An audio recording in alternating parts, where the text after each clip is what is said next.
ఉత్కంఠకు తెరపడబోతోంది. సార్వత్రిక ఎన్నికలకు ఈ సాయంత్రం నగారా మోగబోతోంది. కేంద్ర ఎన్నికల సంఘం సాయంత్రం 5 గంటలకు లోక్సభ ఎన్నికల షెడ్యూల్ ప్రకటించబోతోంది.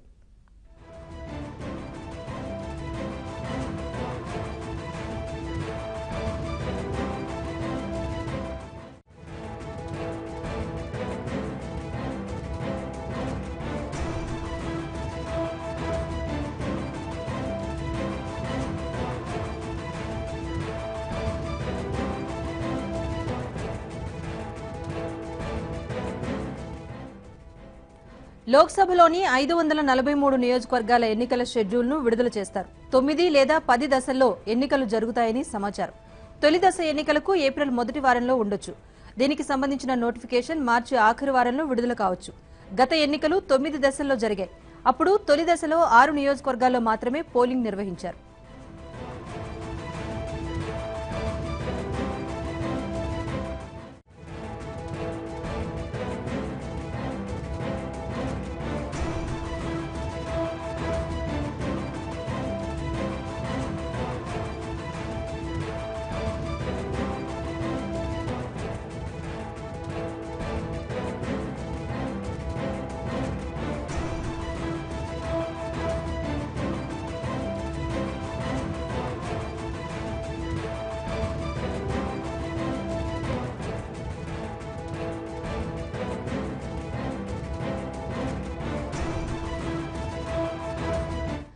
లోక్సభతో పాటు ఆంధ్రప్రదేశ్, అరుణాచల్ ప్రదేశ్, ఒడిశా, సిక్కిం శాసనసభల ఎన్నికల షెడ్యూల్ కూడా ఇవాళే ప్రకటించే అవకాశం ఉంది.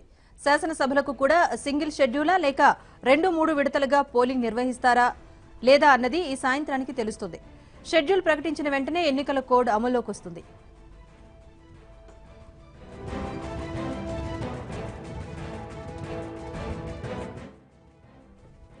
ప్రధానమంత్రి మీటింగ్ల కోసం షెడ్యూల్ జాప్యమైనట్లు కాంగ్రెస్ ఆరోపిస్తూ వస్తోంది. గత ఎన్నికల్లో మార్చి 5న షెడ్యూల్ విడుదలైంది. ఈసారి మోదీ అనేక చోట్ల బహిరంగ సభలు, శంకుస్థాపనలు, ప్రారంభోత్సవాలు ఉండటంతో షెడ్యూల్ 5 రోజులు ఆలస్యమైందని కాంగ్రెస్ ఆరోపణ. నెల రోజుల్లో మోదీ ప్రత్యక్షంగానూ వీడియో కాన్ఫరెన్స్ ద్వారా 157 కార్యక్రమాల్లో పాల్గొన్నారని కాంగ్రెస్ గుర్తు చేస్తోంది. అయితే కాంగ్రెస్ పార్టీ ఆరోపణలను ఎన్నికల సంఘం తోసిపుచ్చింది. ప్రధాని షెడ్యూల్తో తమకు సంబంధం లేదని, తమ షెడ్యూల్ తమకు ఉంటుందని ఈసీ అంటోంది.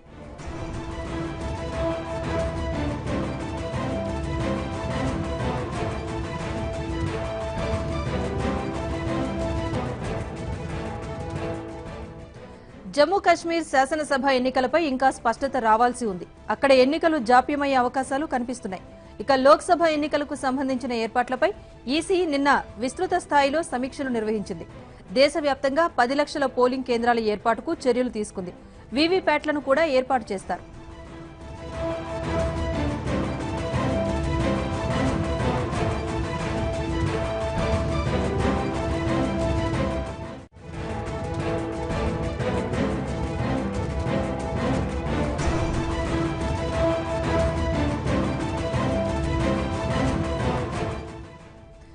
షెడ్యూల్ విడుదల సందర్భంగా 39 పార్టీలకు గుర్తులు కేటాయించారు. కమల్ హాసన్ నేతృత్వంలోని మక్కల్ నీతిమయ్యం పార్టీకి టార్చ్ లైట్ గుర్తును కేటాయించారు.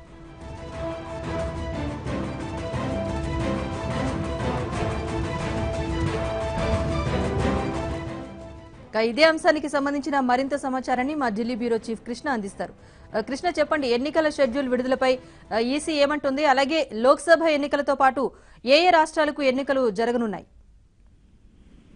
రాజేశ్వరి, 17వ లోక్సభ ఎన్నికలకు సంబంధించినటువంటి షెడ్యూల్ ను కేంద్ర ఎన్నికల సంఘం ఈ రోజు ప్రకటించనుంది.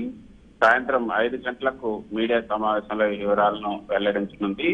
విజ్ఞాన్ భవన్ లో ఏర్పాటు చేసినటువంటి ఈ మీడియా సమావేశంలో ఎన్ని విడతల్లో ఈ 17వ లోక్సభ ఎన్నికలకు సంబంధించినటువంటి షెడ్యూల్ ఖరారు చేశారన్న విషయం తెలియబోతుంది.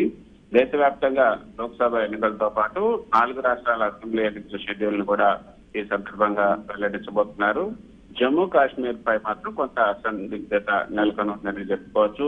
ఈ 4 రాష్ట్రాల అసెంబ్లీ ఎన్నికలతో పాటు జమ్మూ కాశ్మీర్ లో కూడా నిర్వహిస్తారా లేదా అన్నది మాత్రం ఒక స్పష్టత ఇంకా రాలేదు. షెడ్యూల్ ప్రకటనతో పాటు దేశవ్యాప్తంగా ఎన్నికల నియమావళి కూడా అమల్లోకి రానుంది.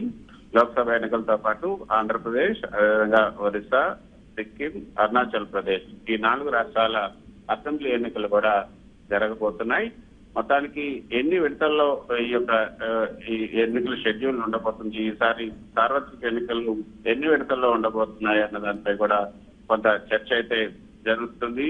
గతంలో మనం చూసినాం 2014 సార్వత్రిక ఎన్నికల్లో మొత్తం 9 విడతల్లో ఈ ఎన్నికలను నిర్వహించారు. 9 విడతల్లో ఏప్రిల్ 7వ తేదీ నుంచి మే 12వ తేదీ వరకు కూడా మొత్తం 35 రోజుల పాటు సుదీర్ఘంగా ఎన్నికల ప్రక్రియను అప్పటి ఎన్నికల కమిషనర్ సంపత్ నిర్వహించారు.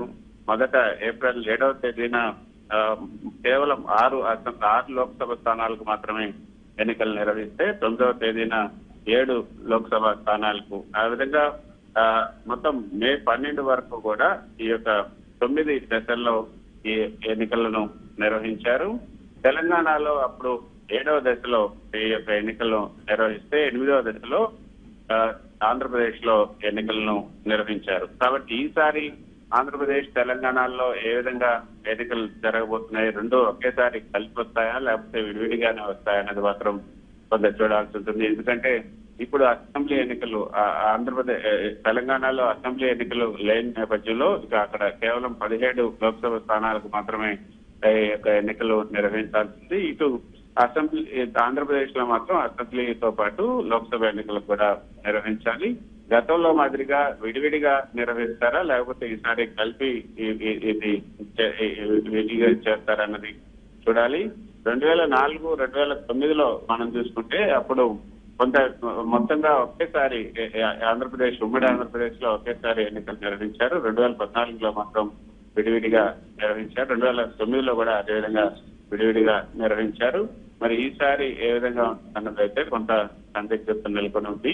అయితే తెలంగాణ ప్రభుత్వం మాత్రం ఇటు మొదటి ఫేజ్ లోనే ఈ ఎన్నికలు నిర్వహించాలని తెలంగాణ ప్రభుత్వం కేంద్ర ఎన్నికల కమిషన్ ను కోరింది. ఎందుకంటే అక్కడ ఎంపీటీసీ, జెడ్పీటీసీ ఎన్నికలు కూడా ఉన్నాయి. కాబట్టి చివరి వరకు కూడా వేచి చూడకుండా, అంటే మొదటి విడతకు చివరి విడతకు మధ్య నెల రోజుల గ్యాప్ ఉంటుంది. కాబట్టి ఈ నెల రోజుల గ్యాప్ లో కూడా మేము అక్కడ ఉన్నటువంటి ఎంపీటీసీ, జెడ్పీటీసీ పురపాలక సంఘాలకు సంబంధించినటువంటి ఎన్నికలు నిర్వహించుకుంటాం. కాబట్టి మొదటి విడతలోనే తెలంగాణ ఎన్నికలు నిర్వహించాలని అటు తెలంగాణ ప్రభుత్వం ఎన్నికల కమిషన్ కోరితే తెలంగాణలో ఉన్నటువంటి సిఇఓ రజత్ కుమార్ మరో విజ్ఞప్తిని కేంద్ర ఎన్నికల కమిషన్ కు ఇచ్చారు. అదేంటంటే ఇటు తెలంగాణ, ఆంధ్రప్రదేశ్ లో 2 ఓట్లు ఉన్న వాళ్ళు ఎక్కువ మంది ఉన్నారు. కాబట్టి ఈ 2 రాష్ట్రాలకు కలిపి ఒకేసారి ఎన్నికలు నిర్వహిస్తే ఒకే చోట ఓటేసే అవకాశం ఉంటుంది. కాబట్టి తెలంగాణ, ఆంధ్రప్రదేశ్ కు గతంలో లాగా 2 సార్లు కాకుండా 2 విడతల్లో కాకుండా ఒకే విడతలో ఈ 2 రాష్ట్రాల్లో ఎన్నికలు నిర్వహించాలని తెలంగాణ ఎన్నికలకు సంబంధించినటువంటి తెలంగాణలో ఉన్నటువంటి కేంద్ర ఎన్నికల కమిషనర్ సిఇఓ ఎవరైతే ఉన్నారో రజత్ కుమార్ విజ్ఞప్తి చేశారు. 2 రాష్ట్రాల్లో ఒకేసారి ఈ యొక్క ఎన్నికలు నిర్వహించాలని. ఈ 2 విజ్ఞప్తుల మీద కేంద్ర ఎన్నికల కమిషన్ ఏ విధంగా స్పందిస్తుంది అన్నది మనం చూడాల్సి ఉంటుంది. రాజేశ్వరి, మరోపక్క వీవీప్యాట్ల మీద కూడా కొంత సందిగ్ధత నెలకొని ఉంది. వీవీప్యాట్లను పూర్తిగా లెక్కించాల్సిన అవసరం ఉంది. ఈవీఎంలలో చాలా అవకతవకలు వస్తున్నాయి. ఈవీఎంలలో ఏదైతే ఈవీఎంలో ఉన్న ఓట్లకు వీవీప్యాట్ లో ఉన్నటువంటి ఓట్లకు లెక్క సరిపోవటం లేదు. అందువల్ల వీవీప్యాట్లను ఖచ్చితంగా లెక్కించాలంటూ ఇటీవల కేంద్ర ఎన్నికల కమిషనర్ సునీల్ అరోరాను సుమారు 25 పార్టీలకు సంబంధించినటువంటి నేతలు కలిసి విజ్ఞప్తి కూడా చేశారు. ఆ సందర్భంగా వీవీప్యాట్లను లెక్కించే దానిపై ఒక నిర్ణయం త్వరలోనే తీసుకుంటామని కూడా కేంద్ర ఎన్నికల కమిషన్ స్పష్టం చేసింది. మరి ఈవీఎంలను లెక్కించిన తర్వాత ఎవరైనా అభ్యంతరాలను వ్యక్తం చేస్తే ఖచ్చితంగా ఆ నియోజకవర్గంలో 50% పోలింగ్ బూతుల్లో 50% వీవీప్యాట్లను కూడా లెక్కించాల్సినటువంటి అవసరం ఉంది అన్న రాజకీయ పార్టీలు చేసినటువంటి విజ్ఞప్తి మీద ఏ విధంగా స్పందించుకోవచ్చు. ఒకవేళ వీవీప్యాట్లపై నిర్ణయం తీసుకోకపోతే, అంటే ఈ యొక్క ప్రతిపక్షాలు కోరిన విధంగా ఎన్నికల కమిషన్ నిర్ణయం తీసుకోకపోతే ఖచ్చితంగా సుప్రీంకోర్టును ఆశ్రయించాలని కూడా ఎన్డీఏ భాగస్వామ్య ప్రతిపక్షాలన్నీ కూడా భావిస్తున్నా. ఆ మేరకు ఒక పిటిషన్ కూడా సిద్ధం చేసి ఉంచారు. ఇందులో పిటిషనర్ దారుగా ఏపీ సీఎం చంద్రబాబు నాయుడుతో పాటు రాహుల్ గాంధీ, మమతా బెనర్జీ, వీళ్ళందరూ కూడా కేజ్రీవాల్ వీళ్ళందరూ కూడా పిటిషన్ దారుగా చేరబోతున్నారు. దాని మీద ఎటువంటి నిర్ణయం వస్తుందన్న దాని మీద కూడా తర్వాత ఉత్కంఠకు నెలకొని ఉందని చెప్పొచ్చు. రాజేశ్వరి. కృష్ణ, మరి మొత్తంగా 9-10 దశల్లో పోలింగ్ నిర్వహించనున్న నేపథ్యంలో ఎక్కువ స్థానాలు అంటే ముందుగా నిర్వహించే స్థానాల్లో ఉత్తరాదికి ప్రయారిటీ ఇస్తారా, దక్షిణాదికి ఇస్తారా? అంటే ప్రాంతాల వారికి చూసుకుంటే గనక ఎటువైపు ముందుగా నిర్వహించే అవకాశం కనిపిస్తోంది? రాజేశ్వరి, ఏదైనా ఈ యొక్క ఎన్ని దశల్లో ఈ ఎన్నికలు నిర్వహించాలి అన్న దాని మీద కొంత స్పష్టత అయితే ఇంకా రాలేదని చెప్పుకోవచ్చు. భద్రతా బలగాల తరలింపు, భద్రతా బలగాల ఏదైతే అందుబాటులు దృష్టిలో ఉంచుకుని ఈ యొక్క మొత్తం ఏర్పాట్లు కూడా ఎన్నికల కమిషన్ చేస్తూ ఉంటుంది.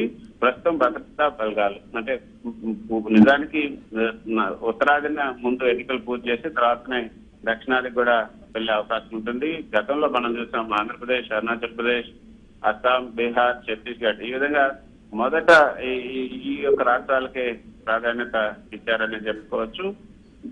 మొదట గతంలో మనం చూసుకుంటే బీహార్ అస్సాంకు సంబంధించి మొదట 5 నియోజకవర్గాల్లో అస్సాం ఎన్నికలు నిర్వహించారు. ఏప్రిల్ 7వ తేదీన అస్సాంలో నిర్వహించారు. అదేవిధంగా త్రిపురలో కూడా ఈ యొక్క ఎన్నికలు నిర్వహించారు. మొదట నార్త్ ఈస్ట్ కి సంబంధించినటువంటి అక్కడ భద్రతా బలగాల తరలింపు కొంత కష్టమవుతుంది కాబట్టి ముందుగా భద్రతా బలగాలను నార్త్ ఈస్ట్ లో మోహరించి అక్కడ ఎన్నికలు పూర్తి చేసుకొని ఆ తర్వాత ఇటు వస్తే బాగుంటుందన్న ఒక ఆలోచన కూడా ఉండే అవకాశం ఉంది. కాబట్టి మొదటి విడత, రెండో విడతలు కూడా లాస్ట్ టైం కూడా మనం చూసుకుంటే 2014 ఎన్నికల్లో మొదటి విడతలో అస్సాం అదేవిధంగా త్రిపుర ఎన్నికలను పూర్తి చేశారు. రెండో విడతలో అరుణాచల్ ప్రదేశ్, అదేవిధంగా మణిపూర్, మేఘాలయ, మిజోరాం, నాగాలాండ్ ఈ యొక్క ఎన్నికలను పూర్తి చేశారు. అంటే మొదటి విడత, రెండో విడతలు ఎటు కూడా నార్త్ ఈస్ట్ కి ప్రాధాన్యత ఇవ్వాల్సి ఉంటుంది. ఇక మూడో విడతలో బీహార్, ఛత్తీస్గఢ్, హర్యానా, జమ్మూ కాశ్మీర్, జార్ఖండ్, కేరళ, మధ్యప్రదేశ్, మహారాష్ట్ర, ఒరిస్సా ఈ రాష్ట్రాలకు ఎక్కువ ప్రాధాన్యత ఇచ్చారు. కాబట్టి మొదట నార్త్ ఈస్ట్ కి ప్రాధాన్యత ఇచ్చి ఆ తర్వాత ఇటు ఆ పక్కనే ఉన్నటువంటి అంటే భద్రతా బలగాలు నార్త్ ఈస్ట్ నుంచి పక్కనే ఉన్నటువంటి పశ్చిమ బెంగాల్ కానీ, ఒరిస్సా కానీ, యూపీ కానీ ఎక్కువగా తరలించే అవకాశం ఉంటుంది. సో అక్కడ మొదటి 2 విడతలు పూర్తి చేసుకుని ఆ తర్వాత సౌత్ కు వచ్చే అవకాశం కూడా లేకపోలేదు. కాబట్టి చివరిలో జరిగినా కూడా ఆశ్చర్యపడాల్సిన లేదు. కానీ ఇప్పుడు అక్కడ ఉన్నటువంటి రాష్ట్ర ప్రభుత్వాలు కోరిన మేరకు ఇప్పుడు కేంద్ర ఎన్నికల కమిషన్ ఏ విధంగా నిర్ణయం తీసుకుంటుందని కూడా ఉంటుంది. కానీ నిన్న ఏపీ సీఎం చంద్రబాబు నాయుడు మాత్రం పార్టీ కార్యకర్తలకు ఇచ్చినటువంటి దిశానిర్దేశం ప్రకారం ఏప్రిల్ మొదటి వారం లేదా 2వ వారంలో జరుగుతాయని ఆయన సూచనప్రాయంగా తెలిపారు. అంటే మొదటి ఫేజ్ లో కానీ, రెండో ఫేజ్ లో కానీ ఏపీలో జరిగే అవకాశాలు టీడీపీ నేతలు అయితే భావిస్తున్నారు. ఏదైనప్పటికీ 5 గంటలకు దీని మీద ఒక స్పష్టత వచ్చే అవకాశం ఉంది. Okay, thank you Krishna.